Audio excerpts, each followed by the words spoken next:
कीचक पूजो और बेटी मारो, ये पाप करो ना जालिम हत्यारों। मत पाप करो, मत पाप करो। क्यों मारते हो बेटियां जब पूजते हो कंजकी। तुम्हें माँ ने जन्मा और दूध पिलाया, इस दूध का तुमने ये कर्ज चुकाया, ये कर्ज चुकाया। बेटी की हत्या का पाप कमाया। मत पाप करो, मत पाप करो। क्यों मारते हो बेटियां जब पूजते हो कंजकी। बिन बिटिया स्वर्ग अधूरा। देखो बेटे, अगर गलती से मान सिंह को जरा सी भी भनक लग गई कि तुम वहां हो तो वो चुप नहीं बैठेगा। दामाद जी, आप एक बार खुद ही कह दीजिए ना इससे कि आप इसे लेने आए हैं, तभी जाएगी। नहीं माँ जी, मैं लक्ष्मी को लेने नहीं आया।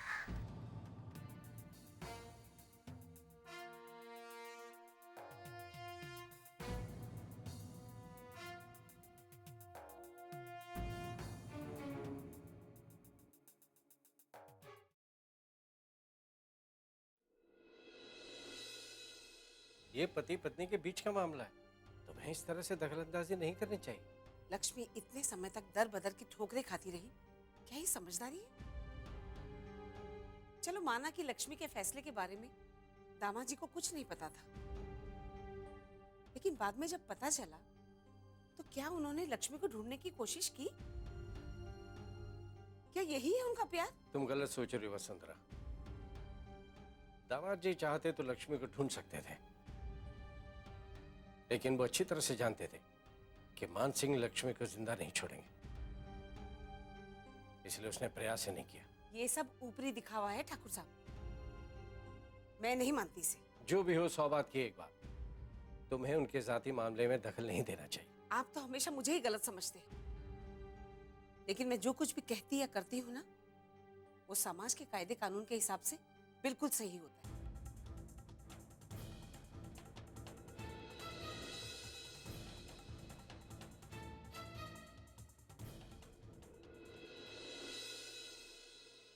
बेटे, अपनी माँ की बात का बुरा नहीं मानना, वो तुम्हारे लिए बहुत दुखी है, इसीलिए ऐसा कह गई। ठीक है?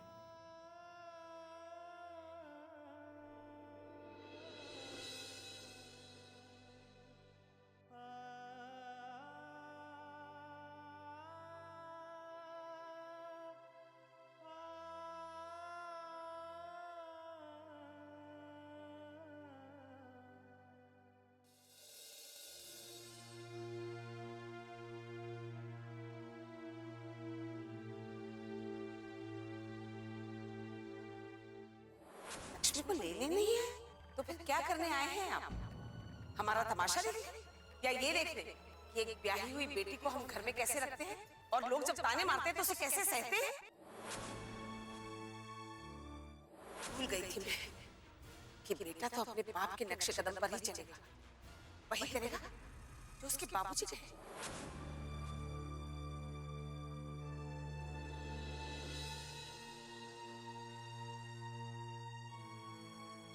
भैया, जो गलती मैंने की है उसके लिए माफी मांगने लायक नहीं हूं मैं, और ना ही आपके सामने खड़े होने की हिम्मत ही मुझ में बची है। उस कामेरी से शादी करने के लिए हाँ कर दिया है तो मैं अपने आप को रोक नहीं पाई। भैया भैया, आप ऐसा नहीं कर सकते।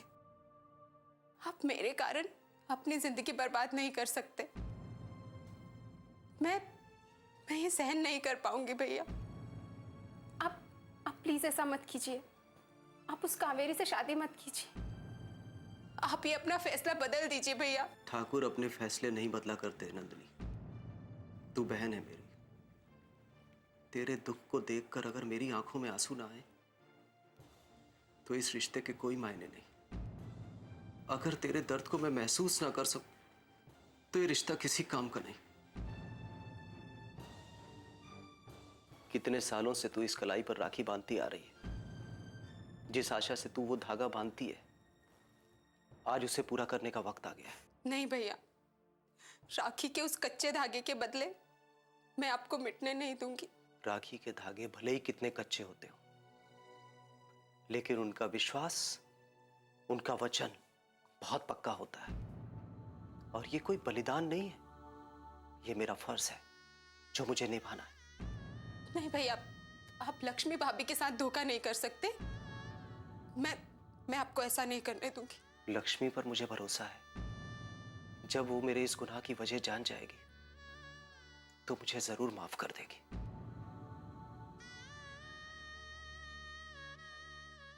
इतना सब कुछ हो जाने के बाद भी लक्ष्मी ने मुझे माफ कर दिया। उसे घर छोड़कर जाना पड़ा, दर दर की ठोकरें खानी पड़ी। हमारी बेटी अनु, जिसमें उसकी जान बसती थी, वो उससे बिछड़ गई। लेकिन उसकी नजर में मैं बेकसूर हूं। भैया, आज जब मैं उसे बताने गया नंदिनी कि मैंने दूसरी शादी का फैसला लिया, तो कुछ बता नहीं सका। ऐसे लगा कि जबान जम गई हो जैसे। मैंने उसको जिंदगी में कभी सुख नहीं दिया, कभी खुशी नहीं दी। फिर इतना बड़ा दुख पहुंचाने का मुझे कोई हक नहीं था। मैं चुपचाप वहां से चला आया। नंदिनी, मेरा ये जीवन लक्ष्मी के बिना, अनन्या के बिना अधूरा है। और मैं ये भी जानता हूं कि अब वो दोनों मुझे कभी नहीं मिलेंगे। इसलिए मेरी जिंदगी बिना मकसद के हो गई है। एक ऐसी नाव की तरह हो गई है जिसका कोई माझी नहीं है, कोई किनारा नहीं है।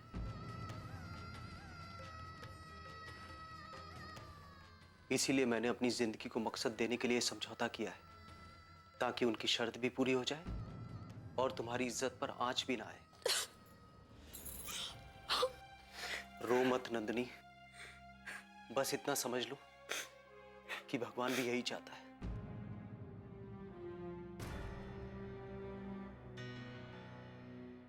बिन बिटिया स्वर्ग अधूरा।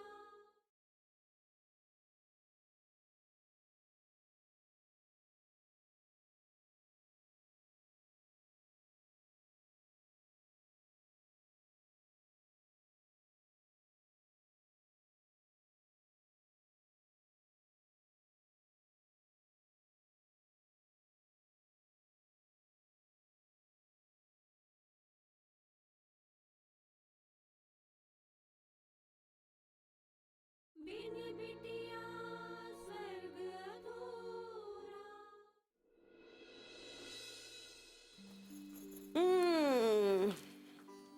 अनुरानी, चलो अब थोड़ी पढ़ाई कर लेते हैं। बस थोड़ी देर माँ। अनु, तुम्हें पढ़ाकर मुझे और भी काम करने हैं। ठीक है माँ, लेकिन गुड़िया भी हमारे साथ बैठेगी। ठीक है, बिठा लो। पहले हम इंग्लिश पढ़ेंगे।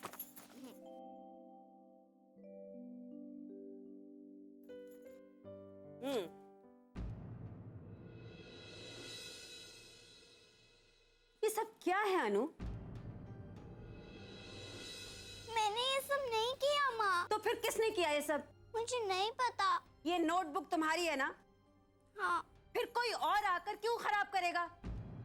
बोलो। मैं सच कह रही हूँ माँ, मैंने ये सब नहीं किया। अनु, मैं तुम्हें कह देती हूँ, इस तरह की हरकत मुझे बिल्कुल पसंद नहीं। अब कल स्कूल में तुम्हारी टीचर पूछेगी तो मैं क्या जवाब दूंगी? क्या हुआ बहू, क्यों डांट रही हो बच्ची को इतना? अरे माँ जी, इसने तो मेरा दिमाग खराब कर रखा है। ये देखिए, देखिए क्या क्या है। ओफो, ऐसा क्यों किया बेटा तुमने? अपनी चीजें खराब करना कोई अच्छी बात है? मैंने ये सब नहीं किया दादी।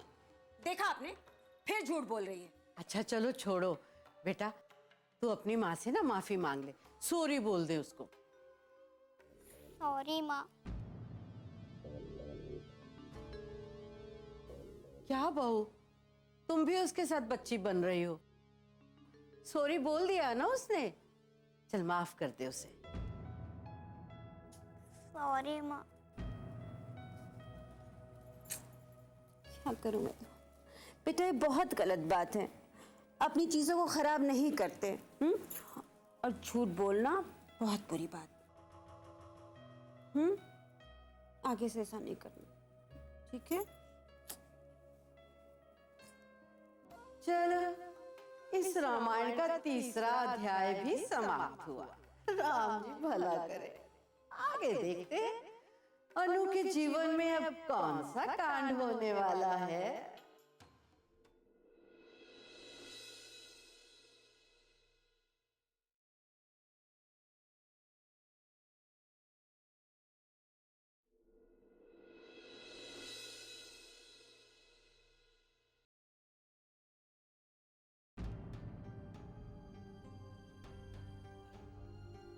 सुनिए, बोलो।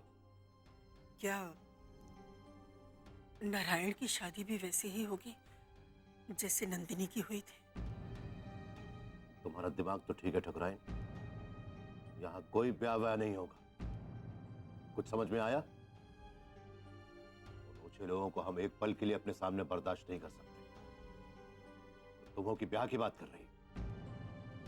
अरे नारायण तो पागल है। अच्छे बुरी की समझ ना उसमें पहले थी ना अभी है। वो कोई फैसला नहीं ले सकता। लेकिन हमारा दिमाग अभी तुम लोगों की तरह खराब नहीं हुआ है। हमें अच्छी तरीके से पता है क्या करना है, कैसे इस शादी को रोकना है। बस बहुत हो गया बाबूजी।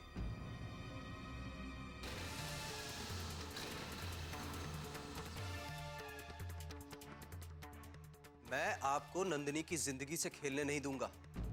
नारायण, तुम चुप रहो।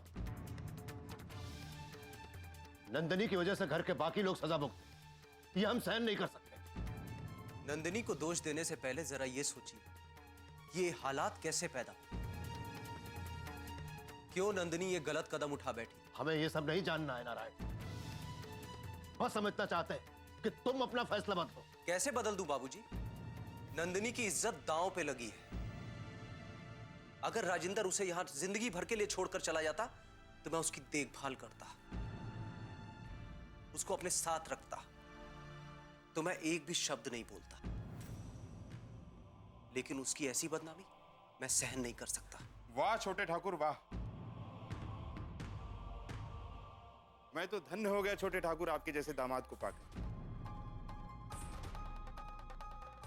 जी चाहता है कि आपको अपने गले से लगा लूं, लेकिन छेदीलाल, माफ कीजिएगा ठाकुर साहब, भावनाओं में भूल ही गया था कि दामाद अभी हुए नहीं हैं, होने वाले हैं। हाँ तो मैं ये बताने आया था कि पंडित जी ने ब्याह की तारीख 3 दिन बाद की निकाली है। बिन बिटिया स्वर्ग अधूरा।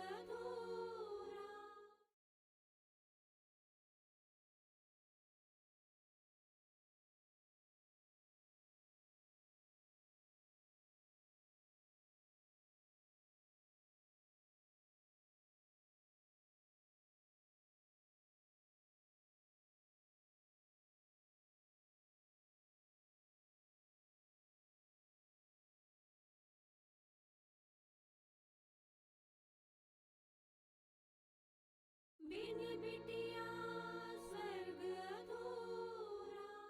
हाँ तो मैं ये बताने आया था कि पंडित जी ने ब्याह की तारीख 3 दिन बाद की निकाली है।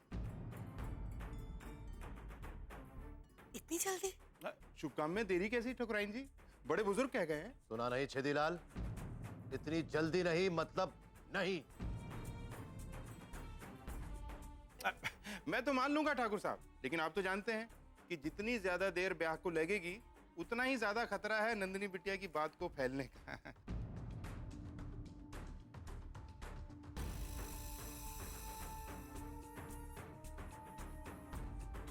अजी सरकार, आपके पास रुपयों की क्या कमी है? एक हुक्म करेंगे और सारी तैयारियां हो जाएंगी। रही बात हमारी बेटी और आपकी बहू के गहनों और कपड़ों की, वो तो बाद में भी खरीदे जा सकते हैं। एक शादी का जोड़ा ही तो खरीदना है, उसमें कितना समय लगता है?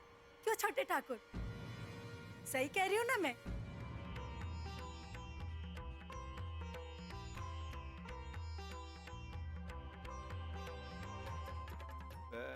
कोई कुछ बोल नहीं रहा है, इसका मतलब जो तारीख मैंने बताई वो तय है। अरे वाह भाई वाह, मुबारक हो संतोषी, बिटिया के ब्याह की तारीख भी तय हो गई। बधाई हो तुम्हें। हाँ जी, बधाई हो जी, बधाई हो।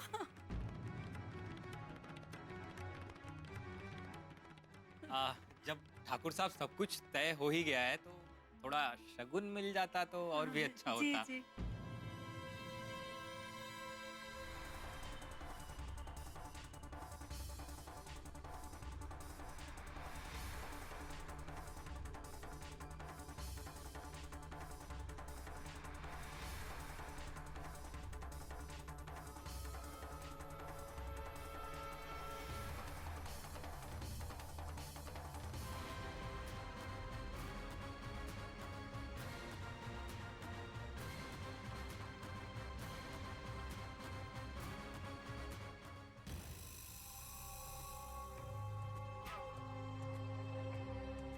बहुत बहुत शुक्रिया ठकुराइन जी। हाँ, और आपको भी अपने बेटे के रिश्ते की बहुत बहुत बधाई है जी।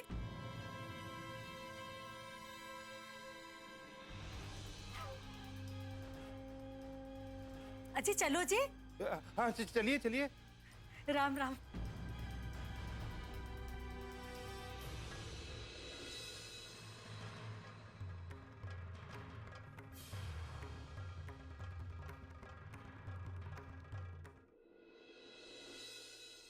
अरे ठाकुर साहब आप लीजिए ना, प्लीज आप लोग लीजिए। जी बिल्कुल। और सुनाइए, आने में कोई तकलीफ तो नहीं हुई? नहीं नहीं ठाकुर साहब, कोई तकलीफ नहीं, हम बिल्कुल आराम से आए। और बेटा, सुना है कि तुम लंदन में कोई कारोबार शुरू करने के बारे में सोच रहे हो? जी, सारी तैयारियां हो चुकी है, अगले महीने से काम भी शुरू हो जाएगा। अच्छा। हमारा बेटा बाहर ही पढ़ा है, इसलिए वहाँ के लोगों से इसकी अच्छी तालमेल है।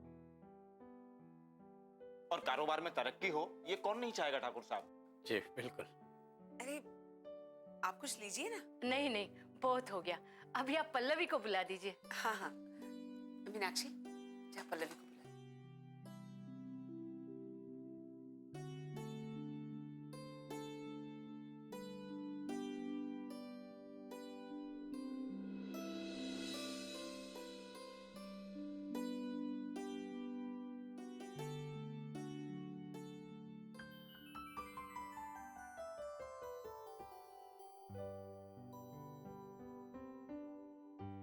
अरे खुश रहो। खुश रहो बेटी। अरे बेटा बैठो ना।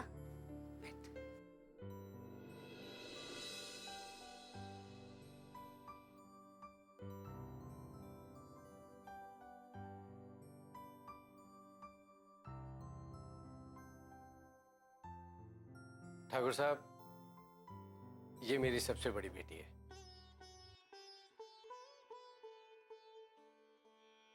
इंद्रजीत से भी बड़ी, लक्ष्मी। खुश रहो बेटी। जीती रहो।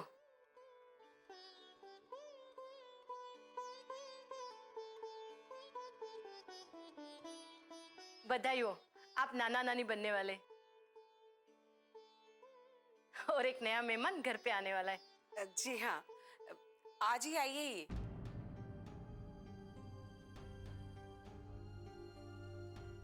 अभी 9वां महीना चल रहा है ना, बस डिलीवरी के बाद 2-4 महीने रह के चली जाएगी।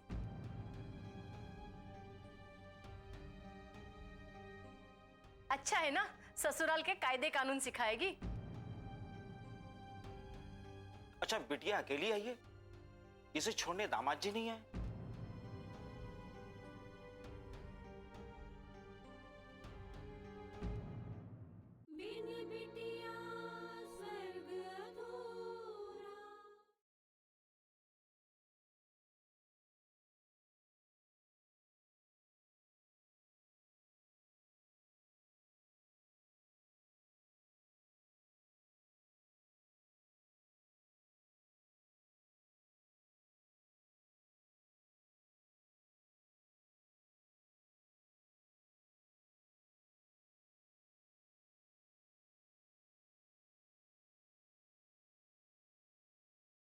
बिन बिटिया स्वर्ग अधूरा।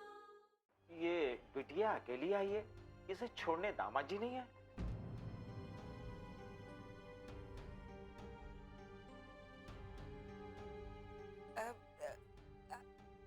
आए थे ना, वो भी आए थे।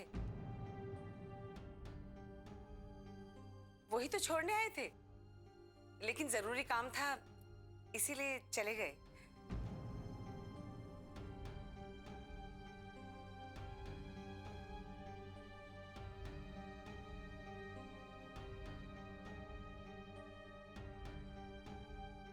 दीदी रुकिए।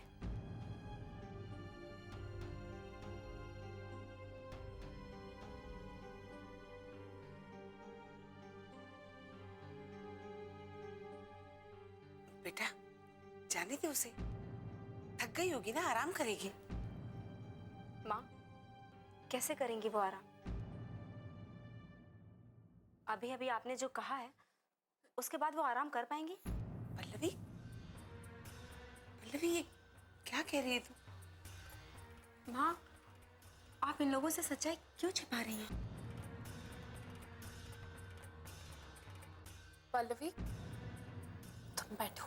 भाभी प्लीज मुझे मत रोकिए।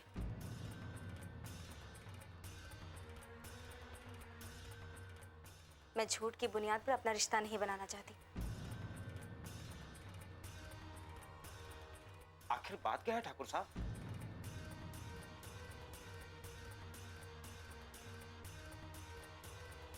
बात यह है ठाकुर साहब कि मेरी दीदी एक लड़की को जन्म देने वाली।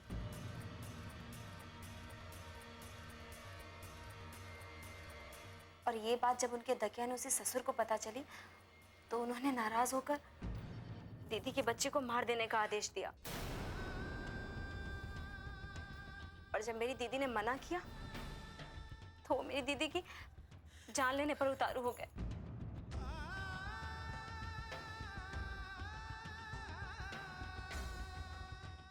बेचारी मेरी दीदी कितनी मुश्किलों से अपनी जान बचाकर वहां से भागी। और अब कितने दिनों बाद ये हमें वापस मिली। अब ये हमारे साथ ही रहेंगी।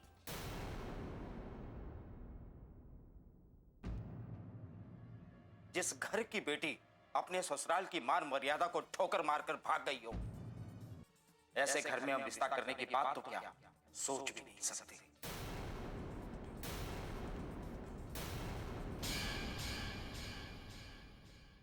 माँ हूं मैं इसकी, बद्दुआ कैसे दे सकती हूँ?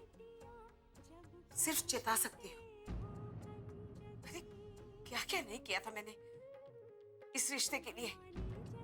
माँ कितना नाराज हुई है पता है ना तुझे? दीदी माँ की तो आदत हो गई है नाराज होने की। आप उनके ऊपर ध्यान मत दीजिए। पहले तो वो ऐसा नहीं करती थी ना पल्लवी।